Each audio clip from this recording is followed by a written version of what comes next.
You know, I had a conversation the other night and I was talking to God. I said, God, I truly feel that there are some things that are inside the Bible that a lot of churches don't tap into or they overlook and skip.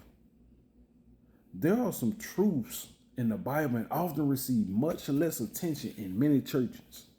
One that stands out to me was this right here. God doesn't just judge wickedness. He also judges people who become comfortable with spiritual indifference. Consider this right here in Zephaniah chapter 1, verse 12, when it says, "At that time I will search Jerusalem with lamps and punish the men who are complacent, who say in their hearts, the Lord will not do good, nor will he do ill." Notice what they weren't saying. They weren't denying God existed. They simply believed God wasn't going to act. They settled into spiritual apathy.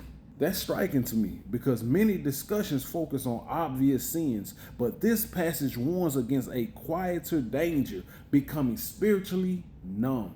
Another one that is overlooked, it comes from Ezekiel 33, verse 31 through 32, and it says this right here. "They come to you as people come, and they sit before you as my people. With their mouths they show much love, but their hearts pursue their own gain. You are to them like one who sings love songs with a beautiful voice." I got you, God, I got you. God describes people who enjoyed hearing his voice but had no intention of obeying it. They treated preaching like entertainment.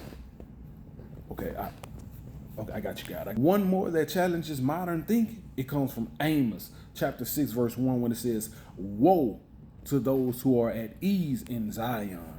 God pronounces judgment not because the people lack religious activity, but because they were comfortable while injustice and spiritual decay surrounded them.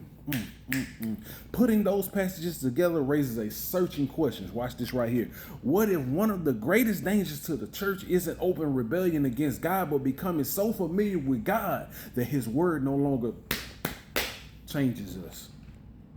That's a message worth preaching because it calls believers to examine not only what they believe, but whether they still respond to God's voice with humility and obedience. I pray that this message helped you. Open up. Let's get it, man. Y'all be blessed. Have a wonderful night.